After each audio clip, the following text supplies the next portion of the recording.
Bonjour, bienvenue à l'émission Crois seulement. Bienvenue à tous ceux qui nous écoutent d'un peu partout, à travers le monde, dans la francophonie. Aujourd'hui, on va parler du salut. Et évidemment que la plupart des croyants qui écoutent, je le souhaite de tout mon cœur, vous êtes sauvés, vous êtes convertis. Mais c'est important de réfléchir et d'être conscient de ça, parce qu'on est des porteurs de bonnes nouvelles et on doit transmettre le salut, en parler et inviter les gens à connaître le Seigneur comme nous on le connaît. Parce qu'en fait, le plus grand bonheur qu'on peut avoir, c'est de l'avoir dans notre vie. Je n'ai pas besoin de convaincre aucun chrétien de ça qui vit vraiment sa foi par la puissance et dans la puissance du Saint-Esprit. Maintenant, la plus grande guérison, elle n'est pas physique mais spirituelle. C'est quand une âme perdue trouve le pardon de ses péchés et la grâce glorieuse du salut en Jésus-Christ. Dieu nous aime, Jésus nous aime. Et Jésus t'aime. Toi qui m'écoutes, Jésus t'aime. La Bible nous dit dans Jean 3, 16, verset 16, Jean 3, verset 16, « Car Dieu a tant aimé le monde qu'il a donné son Fils unique, afin que quiconque croit en lui ne périsse pas, mais qu'il ait la vie éternelle. » Alors, tout le monde, on est tous des quiconques. C'est tout le monde. Et quiconque croit, si quelqu'un fait un effort, le moindre petit effort dans sa vie, dans son cœur, de vouloir, de croire en Jésus-Christ, il va se manifester. Il va venir se manifester à toi. Il va venir se manifester. Donc, il faut connaître et reconnaître que nous sommes pécheurs parce que nous sommes tous pécheurs. Et la Bible nous dit en Romains 3, 23, Romains 3, 23 dit « Car il n'y a pas de distinction, tous ont péché et sont privés de la gloire de Dieu. » On est tous privés de la gloire de Dieu. Ce qui veut dire qu'on est tous coupés de Dieu. Le salut, ce que ça produit, ça veut dire être sauvé en fait. Sauvé de quelque chose. Mais sauvé de quoi? En fait, sauvé de la mort éternelle. Si on n'a pas Jésus-Christ dans notre vie, si on ne vit pas pour lui, on ne vit pas avec lui, c'est la perdition sans fin. Il y a deux chemins. Ou c'est le ciel, ou c'est l'enfer. Et vous savez, ceux qui lisent la parole de Dieu, qui ont lu les évangiles, Jésus parle presque un peu plus de l'enfer même que du ciel. Et je sais pourquoi il a fait ça. Parce qu'il veut être certain que c'est pas là qu'on va aller. C'est clair, ça? Il veut vraiment qu'on aille avec lui parce qu'il nous aime. Et il nous a créés pour qu'on soit avec lui éternellement, dans le bonheur éternel. Dans 1 Jean 1, 8, si nous disons que nous n'avons pas péché, nous nous séduisons nous-mêmes et la vérité n'est pas en nous. Sans vous livrer mon témoignage de vie ou comment je suis venu à Jésus, comment se fait-il que maintenant je prêche l'Évangile, je vous raconterai peut-être, je vous partagerai peut-être dans une des émissions comment c'est arrivé, mais il y a une chose qui est certaine, quand on ne connaît pas le Seigneur, quand on ne vit pas notre foi chrétienne, on ne vit pas notre foi, on a l'impression que le péché n'existe pas. Comme c'est pas grave, on peut faire ce que l'on veut, c'est ce qui est important. On pense qu'être heureux, c'est de faire tout ce qu'on veut, de la façon qu'on le veut, sans tenir compte des autres. Mais la réalité, c'est que Dieu a créé les êtres humains pour s'aimer les uns les autres, pour se faire du bien les uns les autres.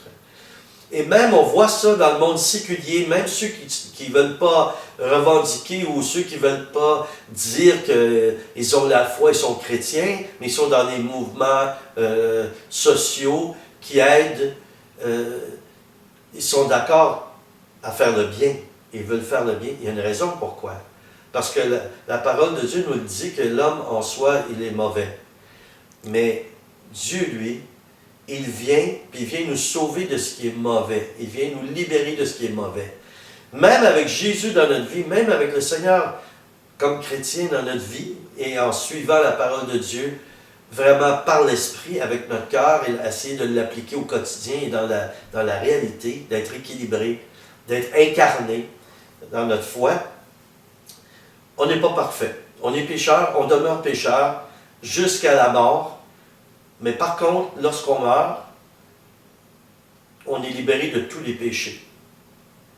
Et tout ce qu'on aura accumulé, je dirais, pas de bonnes œuvres, malgré que la Bible nous dit dans l'Apocalypse que chacun va passer en jugement, chacun va être jugé selon ses œuvres. Mais les œuvres qu'on a à faire, ce sont des œuvres que Dieu a préparées d'avance afin que nous les pratiquions.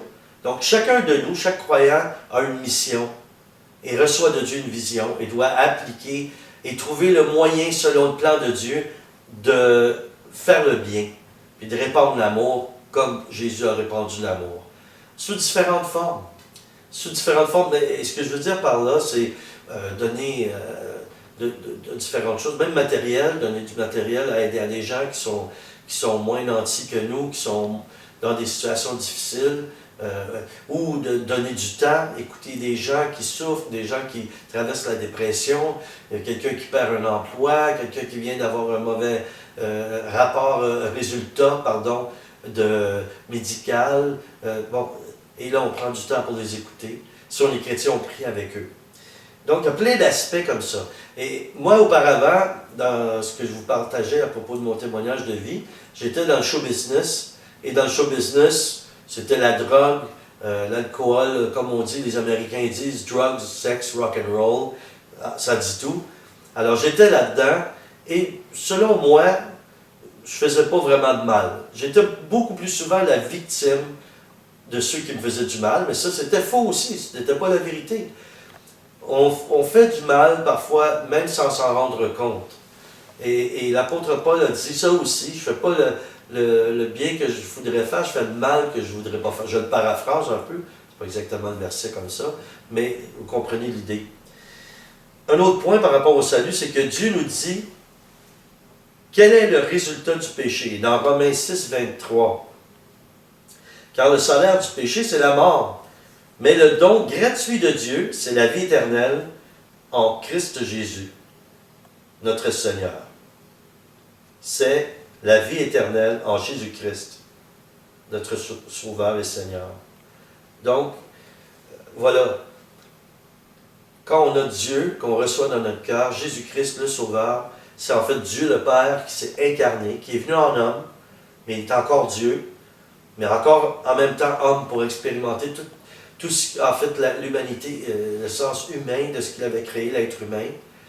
Et il a vécu, il a souffert, comme nous souffrons, pour faire cette expérience-là, à cause de son amour pour nous. C'est pourquoi, quand j'ai mentionné au début de l'émission, moi je dis le fameux verset de Jean 3,16, tous les chrétiens connaissent ce verset-là. C'est un verset de base, ou un verset clé, qui nous dit « Dieu a tant aimé le monde qu'il a envoyé son Fils ». En fait, il est venu lui-même. Et ce qui est merveilleux, et on aura l'occasion de partager sur ça dans des émissions, sur le Saint-Esprit, et qu'il a envoyé, en fait, ils ont envoyé un autre eux-mêmes, dans une troisième personne, qui est en nous, qui fait que Jésus et le Père sont incarnés encore sur la terre, mais dans nous, qui sommes le corps de Jésus-Christ, spirituel, et que nous sommes le Seigneur sur la terre, dans le sens que c'est lui en nous qui agit, qui est la personne même du Saint-Esprit. Le véridique est clair face au salut. Dans Marc 16, 16, celui qui croira et qui sera baptisé sera sauvé, mais celui qui ne croira pas sera condamné. C'est une parole, c'est un verset qui est quand même assez précis, assez clair.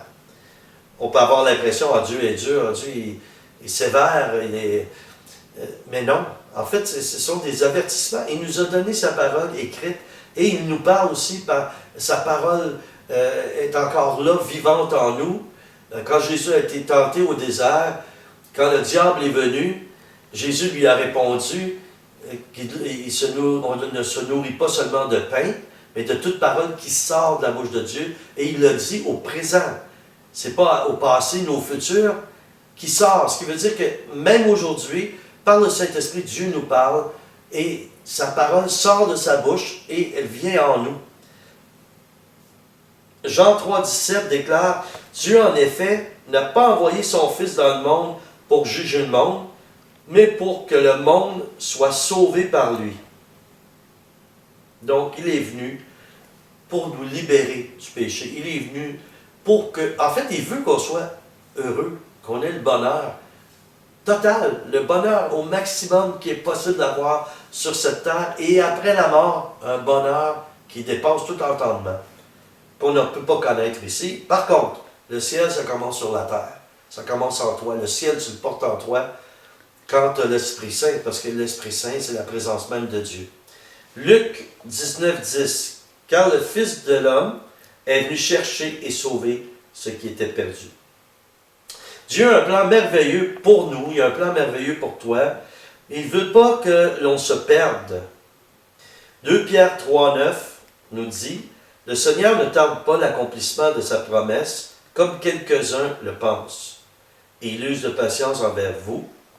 Il ne veut pas qu'aucun périsse, mais il veut que tous arrivent à la repentance. » Nous allons, dans une émission, traiter sur ce sujet-là, la repentance, le pardon, la miséricorde. Je me souviens d'avoir eu l'occasion d'aller partager un témoignage ou enseigner dans une école de jeunes enfants. Et j'avais posé la question c'était une foule d'enfants, des centaines d'enfants, et en bas âge, de 7 ans à 10 ans, je crois. Et j'avais posé la question, pour vous les jeunes, qu'est-ce que c'est la miséricorde de Dieu? Et je les ai laissés s'exprimer. Il y a un jeune homme qui a levé la main. J'ai dit, oui, qu'est-ce que tu crois que c'est? Et il dit, la miséricorde, c'est Dieu qui nous aime tellement qu'il prend une corde et il nous attache à lui. C'est merveilleux. C'est savoureux, hein, les paroles d'enfants, comment les enfants vont s'exprimer. Et ça a un beau sens, ça a une belle couleur, une belle image. Et en fait, c'est ça. Dieu veut qu'on s'attache à lui. Dieu veut nous attacher à son amour. Et pour arriver à ça, il faut reconnaître qu'on fait des erreurs. Il faut reconnaître, et pas seulement le reconnaître, il faut, comme repentir signifie aussi se reprendre. Donc se reprendre en ayant la ferme intention de ne pas recommencer le mal qu'on a fait. Ça, c'est une véritable repentance. Et même les disciples, les apôtres entre eux, ils discutaient, puis combien de fois Jésus qu'il faut pardonner, et vous avez peut-être cette expression-là, qu'importe le pays où vous êtes, je pardonne, mais je n'oublie pas. Je pardonne, mais je n'oublie pas. En fait, quand on a vraiment le pardon, on a vraiment véritablement le repentir, on se repent, c'est que oui, il est vrai, on a une mémoire, l'être humain, on n'oublie pas. Mais lorsqu'on se rappelle, lorsqu'on a à la mémoire la pensée du mal qui a été fait, ou du mal qu'on a fait, ou quelqu'un nous a blessés, ça nous fait plus mal quand on s'en souvient. C'est une des preuves qu'on a vraiment pardonné et qu'on a vraiment été pardonné. Au moment où vous dites « Ah, j'ai pardonné, je ne veux plus en parler », vous avez des réactions un peu négatives. « Ah, j'ai pardonné, je ne veux plus la voir, je ne veux plus le voir ». Ces types de phrases-là, ces types d'expressions-là témoignent clairement que le pardon n'a pas été accompli, on n'est pas libre, on n'est pas en paix. Donc on a aussi le signe de la paix profonde qui fait en sorte qu'on sait qu'on a été pardonné. Et quand Jésus et Dieu nous pardonnent, on a ce sentiment-là, même intérieur, physique, on se sent bien dans tout notre être parce qu'on sait qu'on est aimé de lui et qu'à cause de ce qu'il a fait, qu'il est mort sur la croix pour nous, il a pris tous nos péchés, il a souffert toutes les souffrances, il les a pris. Il n'y a personne qui a souffert plus que lui sur la terre quand il était là. Et même jusqu'à aujourd'hui, il a tout pris. Et tout ça pour que nous, on trouve la liberté, pour que nous, on soit bien, pour que nous, on soit libre. Et vous savez, il y a une image qui m'est venue. Je me souviens d'avoir entendu ça, je vais simplement vous le répéter. Quand j'étais jeune chrétien, j'écoutais, et j'ai encore des gens, plusieurs prédicateurs que j'aime beaucoup et que j'écoute. Mais quand j'étais jeune chrétien, quelqu'un nous avait raconté une histoire de Saint Jérôme, celui qui a traduit la parole de Dieu, transcrit la parole de Dieu. Et puis, Jérôme était en prière, et puis Jésus lui est apparu, et c'était le jour de Noël. Et Jérôme a prié, puis il a dit, « Seigneur Jésus, qu'est-ce que tu aimerais comme cadeau de Noël? Qu'est-ce que tu voudrais que je te donne comme cadeau? » Et Jésus lui a répondu, donne-moi tes péchés, donne-moi tes fautes. Et Jésus, c'est comme ça, c'est Noël à chaque jour dans notre cœur, en fait, quand on l'a. Alors à chaque jour, tu as quelque chose. Jésus te dit la même chose aujourd'hui. Il te redit la même chose. Fais-moi un cadeau, donne-moi tes péchés, donne-moi tes fardeaux, donne-moi tout tes limites, donne-moi tout ça. Laisse-moi t'aider, laisse-moi venir à ton aide. Et évidemment, quand on l'a dans notre vie, quand on l'accepte comme sauveur, ce sont des fruits, ce sont des effets de son amour, de sa grâce dans nos vies. Alors, par ses blessures, nous sommes guéris. Par son sang, nous sommes lavés de nos péchés. Dans 1 Jean 1, 7, 1 Jean verset 1 à 7, ou 1, 7, pardon. Mais si nous marchons dans la lumière, comme il est lui-même dans la lumière, nous sommes en communion les uns avec les autres. Et le sang de Jésus, son Fils, nous purifie de tout péché. Donc l'antidote, si je vous disais aujourd'hui, vous êtes infecté, vous avez un virus, une maladie incurable, et le seul vaccin, le seul antidote, je le possède. Nous sommes tous infectés, sans exception, par le péché. C'est le virus qui nous apporte la mort éternelle.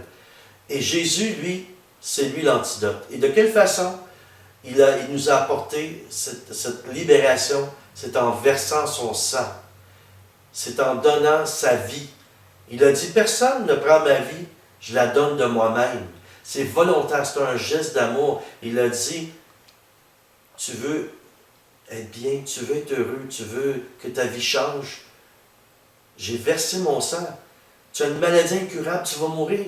Tu vas mourir éternellement. Je te donne l'antidote. L'antidote, c'est mon sang versé. Et comment tu peux avoir ce sang versé-là? C'est dans la prière, c'est dans la foi, c'est de croire, de faire un acte de foi, de dire Dieu, je ne suis pas certain si tu existes, je n'ai aucune idée si tu existes, je suis déjà allé à l'église quand j'étais enfant, etc. Je ne sais pas si tu es vraiment là, mais si tu es là, et si tu existes vraiment, manifeste-toi à moi.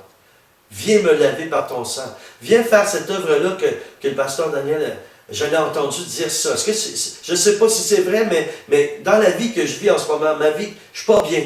Je voudrais me sortir de ça pour une vie meilleure. Mais je veux prendre le risque, je veux le faire maintenant. À la fin de l'émission, je vais prier pour tous ceux qui nous écoutent, qui ressentent vraiment dans leur cœur, qui doivent passer à cette étape-là, où ils veulent changer de vie, que les choses se transforment et que les choses deviennent de mieux en mieux. Alors on pourra prier à ce moment-là.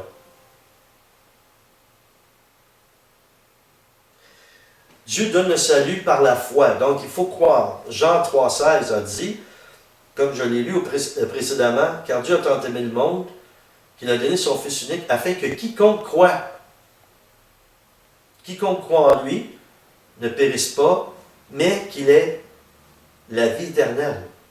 Alors, quiconque croit en lui. Qu'est-ce que c'est croire? Croire, c'est un acte de volonté. Je décide, c'est une décision. Je prends une décision. Donc, quelles sont les étapes pour obtenir le salut? Peut-être qu'il y en a qui se posent la question. Ah, il a dit ceci, il faut que je sois lavé du sang de Jésus. Bon, alors on va démêler tout ça, on va mettre ça d'une façon très simple, très claire. Par étapes, les étapes sont très simples. Si tu fais ça, le Seigneur va venir dans ta vie. Et puis, peut-être qu'un jour tu vas m'écrire, ou peut-être qu'on va se voir quelque part, et on va pouvoir se réjouir ensemble. Tu vas être rempli de reconnaissance parce que tu vas découvrir à quel point c'est merveilleux de vivre une vie chrétienne quand on la vit vraiment par la foi. Le premier point, c'est de confesser nos péchés.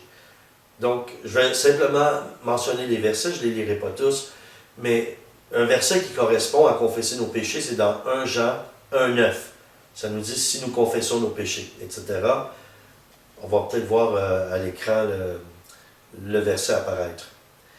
Deuxième point, inviter le Seigneur dans notre cœur, dans notre vie.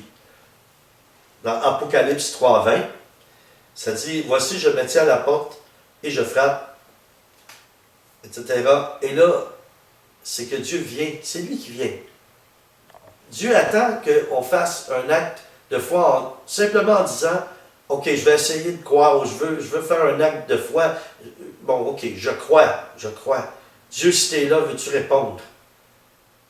Mais il est déjà en train de frapper à la porte parce que dans ta vie, plusieurs événements ont fait qu'il est venu vers toi. Et c'est, malheureusement, c'est un peu comme ça, c'est mystérieux, mais je crois que, à cause que Dieu connaît notre nature, c'est souvent à travers l'épreuve qu'on rencontre le Seigneur. La plupart de tous ceux que je connais, ils ont vécu, quelqu'un est décédé, ça les a brisés, blessés, un divorce, une séparation, une perte d'emploi, bon, la maladie, il y a plein d'événements qui font qu'on se sent désemparé, perdu. Et c'est un peu ça, et c'est pour ça que le Seigneur vient, et à travers ces épreuves-là, c'est pas lui qui nous a frappés de ces épreuves-là, mais c'est tout simplement qu'avant de connaître Jésus-Christ, c'est pas son plan à lui qu'on suit, c'est notre plan. On est laissé un peu à nous-mêmes. Moi, c'est ce que je dirais, c'est pas un langage qu'on utilise tellement chez les croyants, mais si je vous disais, je crois que le hasard existe. Vous allez me dire, les croyants, ben non, le hasard n'existe pas, mais je vous l'explique. Le hasard, c'est comme quelqu'un qui marche, et qui marche à tâtons, qui a un bandeau sur les yeux, et qui a une canne comme un non-voyant, et qui frappe un peu partout, et tout à coup, il peut entrer par une porte, parce qu'il aurait senti à tâtons qu'il y avait une porte. Mais quand on a Dieu dans notre vie, ce n'est plus le hasard, c'est la providence de Dieu. C'est qu'on a la main dans la main de Dieu, et on suit son plan, et c'est lui qui nous conduit. Et la marge d'erreur, elle est très mince par rapport à vivre comme nous, on veut vivre avec des choix qu'on fait sans trop savoir. Donc, un autre point, c'est se pardonner soi-même et accepter le pardon de Dieu. Et on peut trouver un verset qui correspond dans Hébreux 8, 12. Ça parle de la grâce. Un autre point, c'est marcher selon ses voies. Dans Romains 10, 9, si tu confesses de ta bouche le Seigneur Jésus, que tu crois dans ton cœur. Donc, c'est marcher selon ses voies.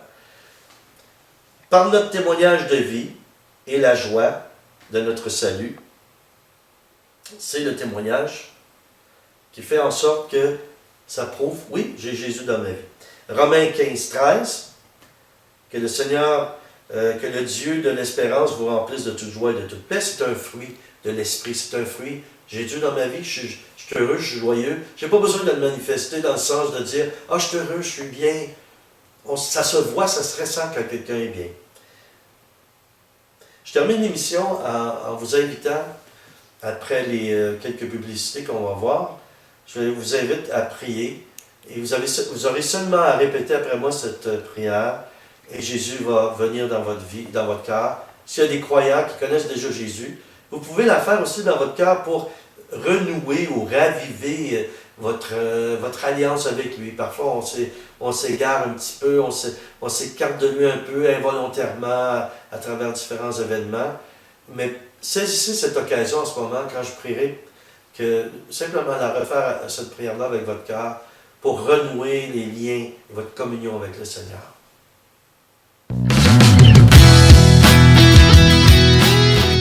Vous avez besoin d'un supplément vitaminé à base de la parole de Dieu. Procurez-vous dès aujourd'hui les livres, CD de louanges et d'enseignements du pasteur Daniel Boudria. Une bonne dose des effets du Saint-Esprit n'est jamais en trop. Pour commander, écrivez-nous à l'adresse suivante: www.ministerbn.org www.ministerbn.org.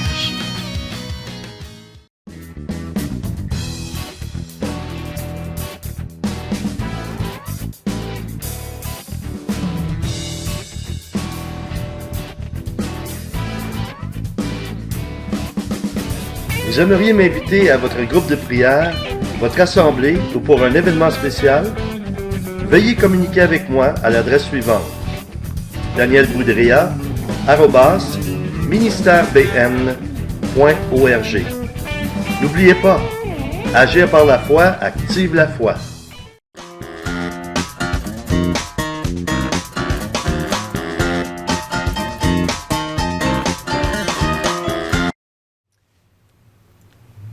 partager ce que le Seigneur a mis sur mon cœur il y a quelques années.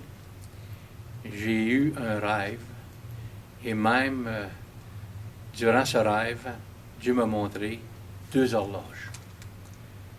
Et il m'a dit, 2 horloges, c'est difficile à être ajustées ensemble. Il y en a une qui va faire tic, l'autre va faire tac.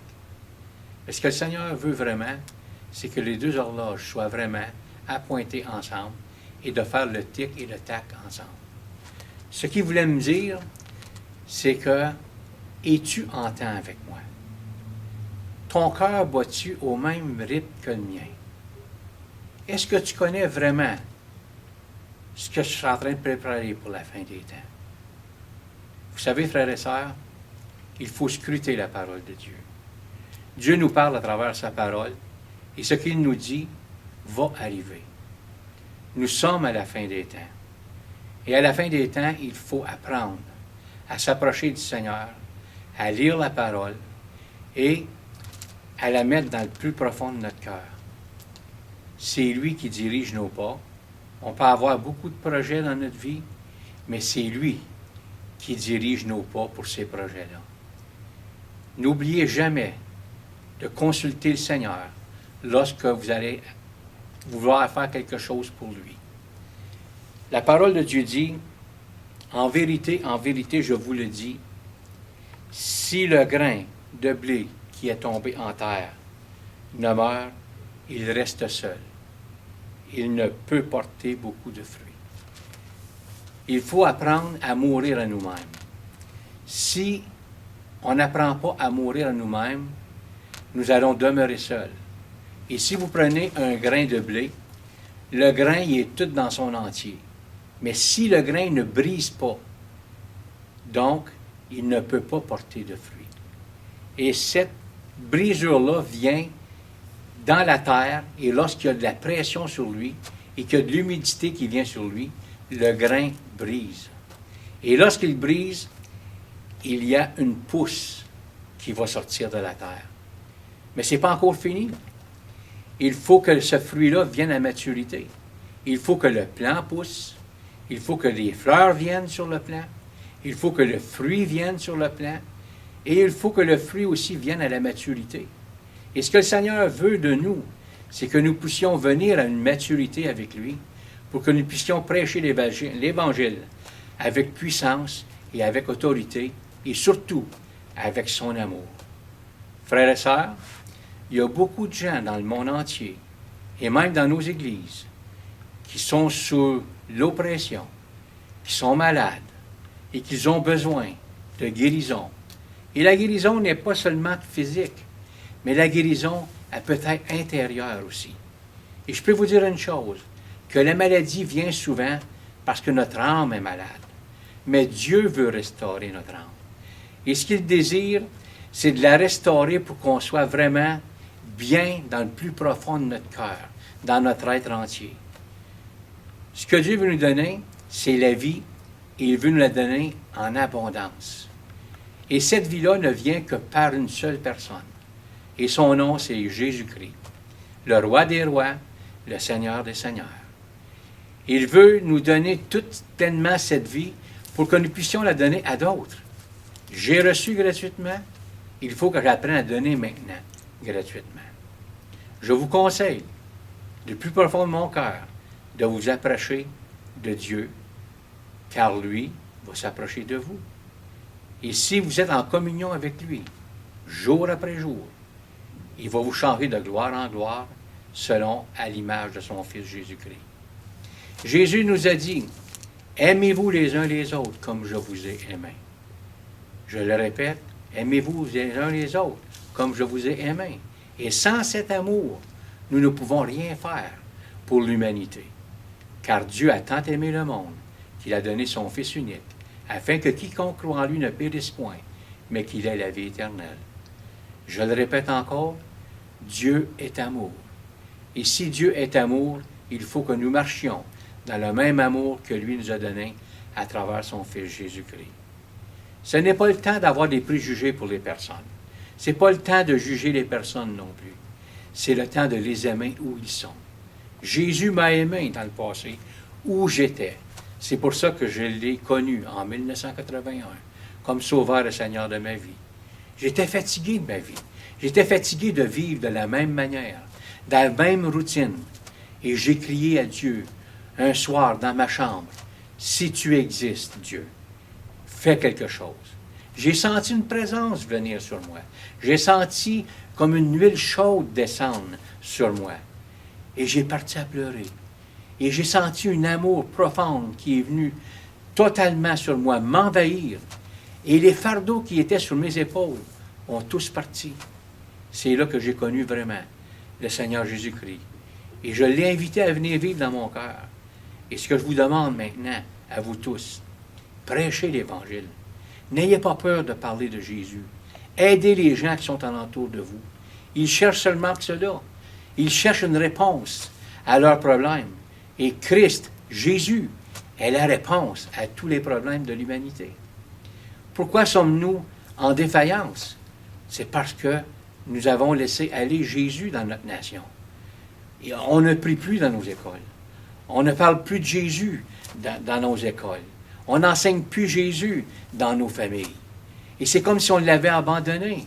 Mais le Seigneur ne veut pas qu'on l'abandonne. Si on l'abandonne, c'est une ruine pour chacun de nous. Mais je peux vous dire une chose. Si vous l'acceptez dans votre cœur comme Sauveur et Seigneur de votre vie, il va faire de belles choses dans vos vies. Une chose que je veux vous dire aussi. Une rose sans épines, il n'y en a pas. Donc, dans votre vie chrétienne, que vous allez vivre à tous les jours avec lui, il y a des épreuves qui vont arriver. Mais avec Jésus, les épreuves, on peut passer à travers avec lui. Si je n'avais pas le Seigneur dans ma vie, je ne serais pas ici avec vous aujourd'hui en train de vous parler. Mais à cause que je l'ai connu en 1981, que je l'ai accepté comme Sauveur et Seigneur de ma vie, aujourd'hui, le Seigneur m'aide à passer à travers toutes les épreuves que j'ai passées dans ma vie. Vous savez, il est la réponse à tous nos problèmes. Tout ce que vous pouvez lui demander, demandez-lui. Il est là pour écouter. Il est là pour entendre nos requêtes. Il est là pour répondre à nos prières. Mais surtout, il est là pour nous remplir de son abondant amour qui va faire le changement dans nos vies et qui va faire un changement alentour de nous. Priez pour vos enfants. Priez pour vos êtres chers. Priez pour votre région. Sans la prière, il n'y a rien qui peut arriver. Si je suis ici aujourd'hui, en train de vous parler, parce que quelqu'un a osé prier pour moi. Lorsque j'ai accepté le Seigneur, il y a quelqu'un qui a osé mettre un tract dans ma boîte aux lettres. Et j'ai commencé à lire ce tract-là. Et c'était l'assurance vie éternelle. Même en plein jour, je sentais des présences dans ma maison. Je n'étais pas à l'aise. Mais quand je prenais ce pamphlet-là et que je lisais ce pamphlet-là, une paix envahissait mon cœur. Et je peux vous dire une chose, que Jésus, c'est une réalité aujourd'hui. Il est vivant. Le Père nous aime tel que nous sommes. Et c'est lui qui va nous changer de gloire en gloire. Laissez le Saint-Esprit vous convaincre de péché. Laissez le Saint-Esprit vous convaincre que vous avez besoin d'un Sauveur. Et son nom, c'est Jésus. Je vous le dis, recevez-le dans votre cœur et je vous dis que le Seigneur va faire de belles choses dans vos vies. Pourquoi? Parce que c'est un Dieu qui est fidèle. Amen. Et il nous a donné toute sa sagesse pour que nous puissions vivre dans sa parole. Parce que sa parole nous libère. Sa parole nous guérit. Et sa parole nous donne une paix totale dans le plus profond de nos cœurs. Jésus a dit, je vous laisse la paix, je vous donne ma paix, je ne vous donne pas comme le monde donne. Que votre cœur ne se trouble point et ne s'alarme point. Vous n'avez rien à vous inquiéter lorsque Jésus est au milieu de vous. Amen. Et ensemble, laissez-moi prier pour vous maintenant. Unissons-nous par la prière, tous les croyants. Priez pour tous ceux qui ne connaissent pas Jésus encore d'une façon personnelle. Et le Saint-Esprit va agir. J'en ai la certitude. Prions. Seigneur Dieu, répétez après moi, je t'ouvre mon cœur avec mes problèmes, mes questions, mes échecs, mes déceptions, mes craintes. Je reconnais que Jésus, ton Fils, est mort sur une croix pour me permettre de vivre une relation personnelle et vivante avec toi. Je crois que son sang versé efface toutes mes fautes et purifie ma vie. Jésus, je me confie en toi. Je t'accepte comme Sauveur et Seigneur de ma vie. Avec ton aide, je prends un nouveau départ et je veux vivre selon ta volonté. Et tous les croyants et les nouveaux croyants, nous disons Amen. À la prochaine.